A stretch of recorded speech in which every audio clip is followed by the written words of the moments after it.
Please welcome to the stage Anthony Capuano, President and CEO of Marriott International, Ty Breland, EVP and CHRO of Marriott International, and Michael C. Bush, CEO of Great Place to Work.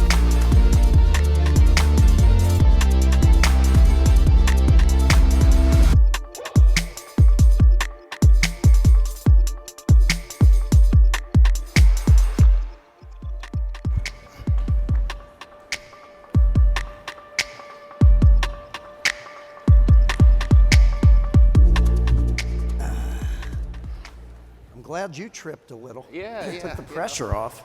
I'm glad, I still got it, I think. So we had to put a little space between you and Hilton. I should say who, but instead I should say congratulations. Chris is a dear friend, and they are a terrific company. And I think for all of us in the travel and tourism sector, it's a great source of pride that two of us are in your top 10. And I think it speaks to the passion folks have around travel. Yeah, and it speaks to resiliency, adaptability after what you've gone through. So thanks very much for coming, and special thanks to Tony was here on Friday doing some business, thought he would just hang out in New Orleans over the weekend, get a little leisure time, and then he got called. Like I get called to the White House, okay? That hasn't happened to me, all right? But not yet. Well, it definitely has. Yeah. So we'll see. But but it happened to you, and you go and take care of your business and take care of our country, which we want to appreciate, and then get back down here. So I know what kind of a weekend it was for you. I know you have family too, and to do that. So we appreciate it. Please give a round of applause to Tony for doing that quick turnaround.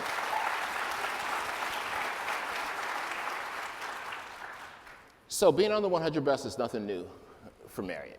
It's nothing new at all. Been on the list since it was established 27 years ago. I think there's 8 companies where that's true. A lot has happened in 27 years. Mm-hmm. Something has to be working for that to occur, no small feat. And you've got many companies within one company, frankly. As you look at the 800,000 strong, every job category is in there, from the highest level knowledge worker to the frontline worker, just starting their career. A lot of complexity. So as you think about that, as the CEO, how do you ensure that it's a great place to work for all?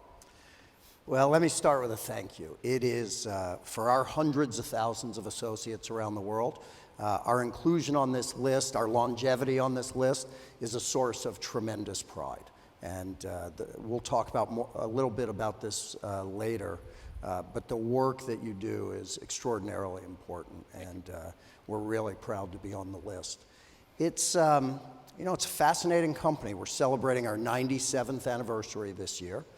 We operate in 141 countries, about 9,000 hotels, another 3,000 in the pipeline behind that. And like all of the participants in the travel and tourism sector, arguably the most impacted by the pandemic. And I was privileged to be appointed CEO right in the midst of what Bill Marriott termed the most significant challenge the company's ever faced. And he reminds me often, he certainly counseled me in the early days of my time in this role, it is the company's culture and core values that act as our true north. And having his experience, he was chairman and CEO for about 40 years. And his parents founded the company, and they founded it on really simple but powerful core values. And he reminds me often, he navigated the company through regional and global conflicts, through recessions, through the impact of 9/11 on travel, through the Great Recession, and then obviously the worst of all, the pandemic. And it's those core values that guide everything we do. And I don't think it's a coincidence that the first of those core values established by his parents 97 years ago is put people first.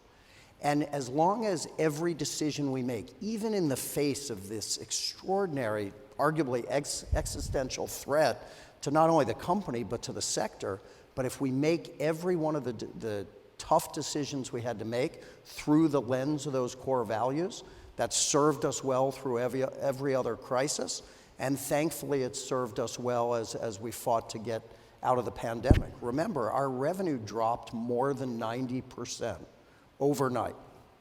I've been with the company 30 years, and I can promise you, not once did I see a pro forma run that said, I wonder what the P&L looks like if revenue evaporates overnight.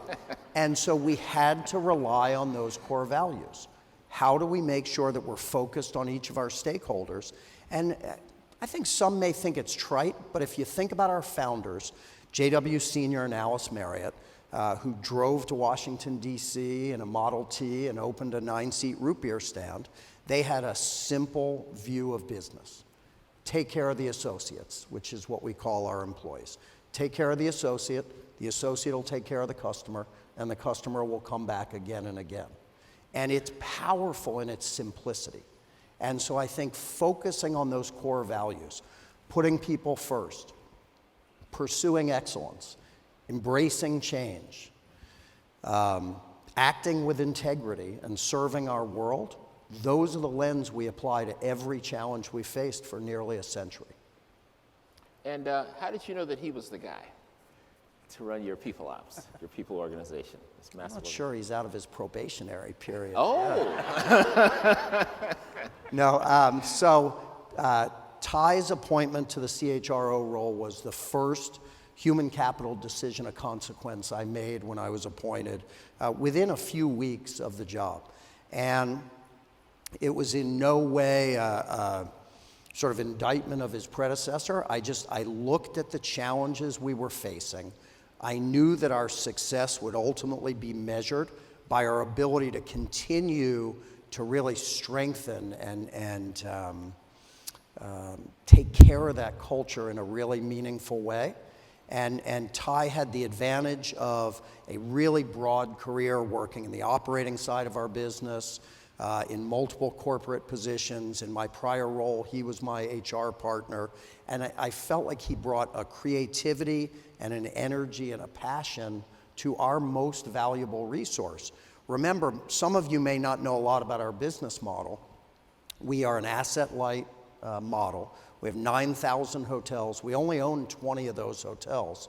And I'd be happy to sell you any of those 20. I don't want to own those either. And so you could argue that our most valuable resource is this passionate pool of human capital. And I felt like it really needed to be managed in a deliberate, proactive way. And I made a big bet on Ty, which has paid off for us in a really meaningful way. Okay. So Ty, I had to get an extra piece of chocolate on my pillow for taking care of your performance eval, right? You got it. So 90% of Marriott's workforce is frontline people. 9 out of 10 associates say Marriott is a great place to work. Sorry. How do you make that happen? I'm sure you were happy to get the job and then probably didn't sleep good that night. Yeah. It's been a journey. So as Tony mentioned, came in right in the middle of the pandemic. And pretty much everything was flipped upside down. And so one of the things that we did as soon as borders opened, we got on the road, country by country, city by city. We met with our associates, our general managers, our owners, our franchisees, government officials, customers, just really doing intake on how we needed to pivot to provide our associates and our customers what they needed post-pandemic. And it was through that journey that we really established our strategy for the company of growing forward. And at the foundation of that strategy is our people. And we really made bets on our signature elements, and there are 3 of those. And the first one is growing great leaders. We believed that if we got leadership right, everything else would fall into place. And that's leaders at all levels. This is not leaders with a title or leaders with a pay grade. This is, you're a housekeeper, you're a steward. Every single person in the company, we want them to wake up every day and think about themselves as a leader. And we programmed that. We talked about it. We built a vernacular around it of being curious, being courageous, being connected, and making people wake up every day thinking about that. We also, like many companies in this room, were hit hard from a compensation standpoint. So our second signature element was investing in our associates. And we were really purposeful about the words. In the past, that would have been called cost of wages.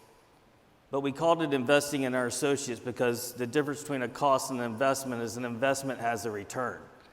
And we really believe that if we invest in our associates, they would be able to perform for our customers and for the business. And so, yes, we got our base pay right. We expanded bonuses.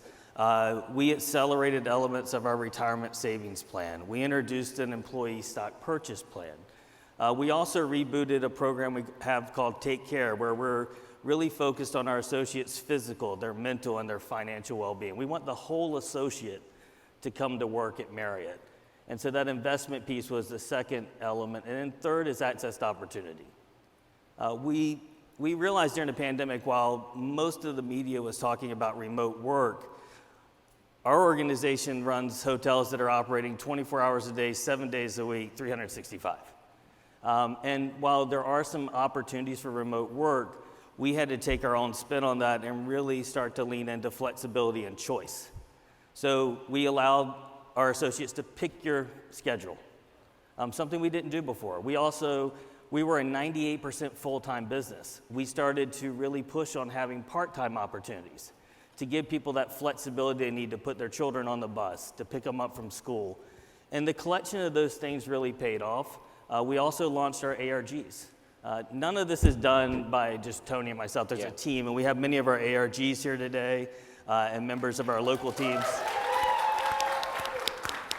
But we rebooted our associate resource groups and really wanted to tell our story, and that's where we also launched our new people brand, B.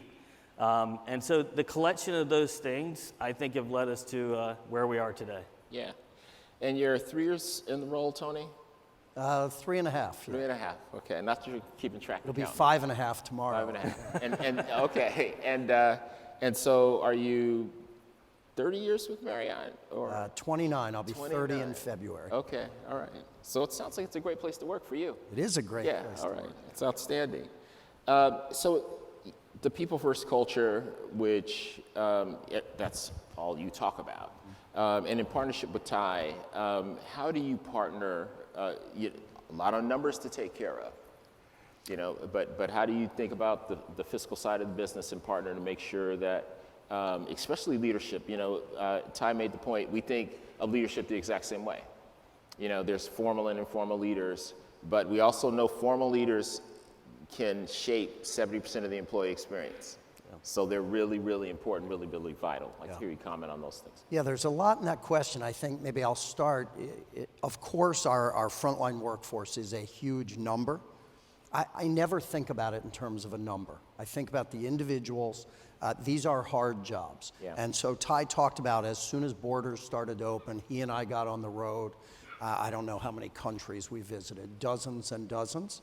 And we showed up in the hotels without much of an agenda other than to say thank you, to recognize the extraordinary challenges our teams had faced, to applaud the resiliency they had shown, to recognize the passion they had, to remind them that they've chosen careers in the service of others, and those others would be coming back sooner than later, and to shake their hands and thank them for what they do. I'm glad Ty talked a little bit about opportunity. In many ways, that's what our company's all about at its core. We just moved, you came to visit us at our new headquarters, which we moved into about a year and a half ago. And Mr. Marriott, who's our chairman emeritus now, he helped us christen the building. And he gave a speech, and he said, I've had a career that is a gift. I've traveled the world, I've done all these amazing things, but without question, my greatest accomplishment and my deepest source of pride is the opportunities we've created for people and their families around the world.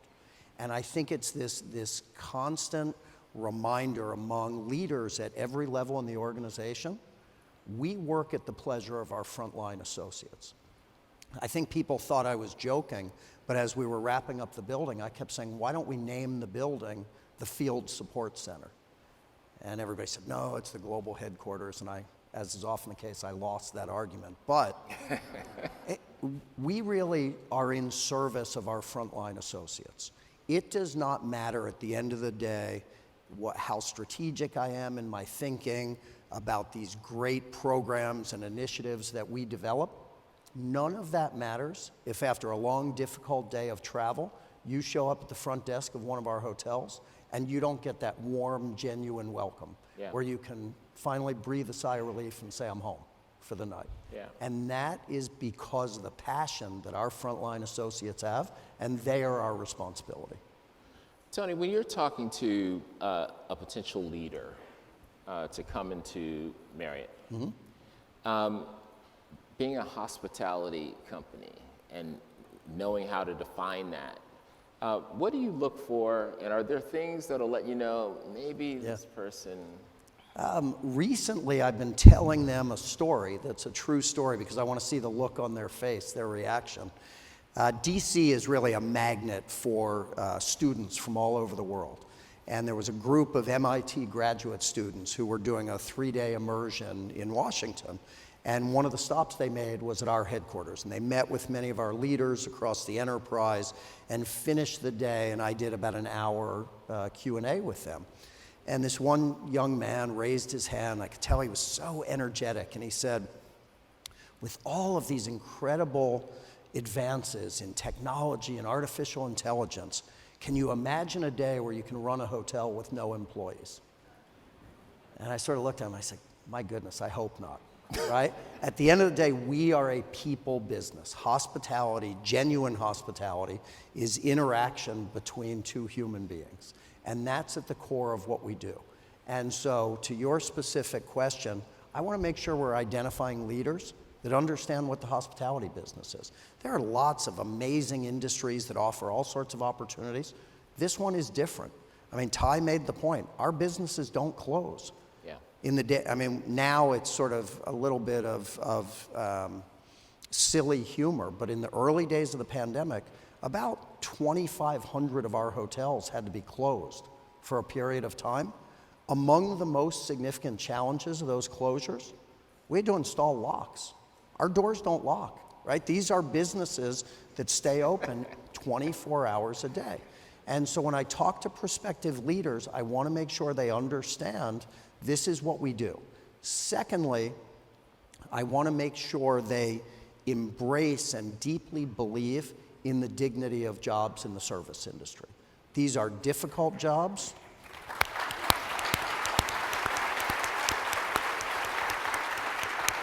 But they are incredibly important jobs, and I want our leaders to recognize that each and every day.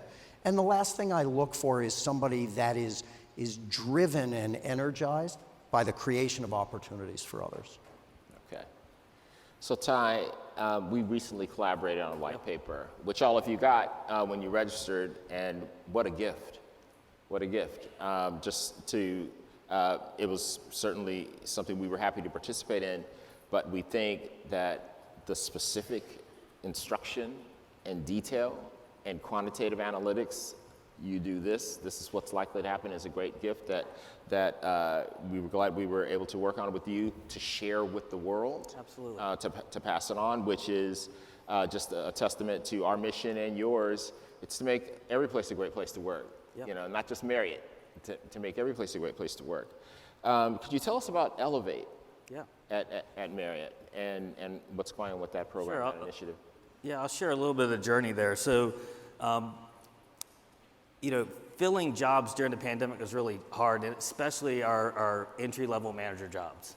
And so we challenged the team, looking at our entire population. We have one of the most diverse workforces in the world.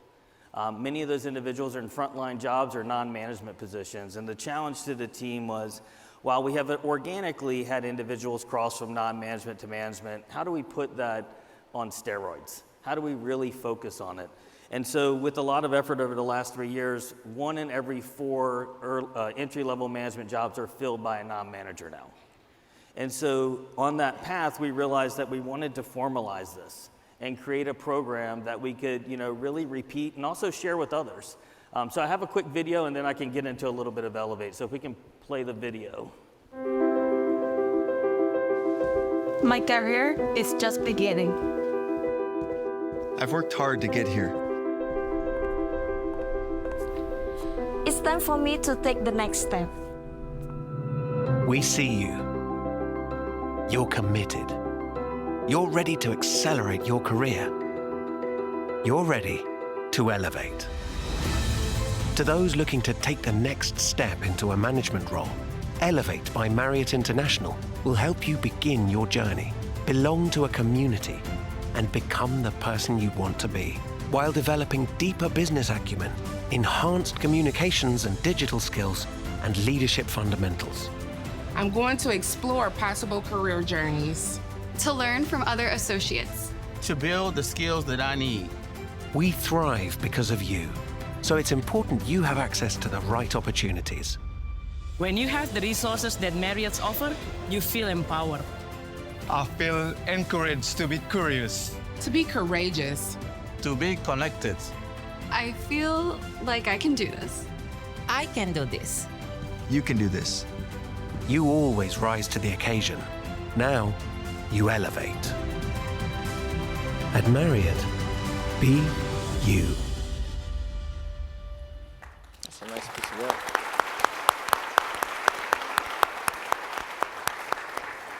So that's just a little glimpse of what Elevate is. But Elevate by Marriott International, we launched a few weeks ago. This is the first time we've talked about it publicly.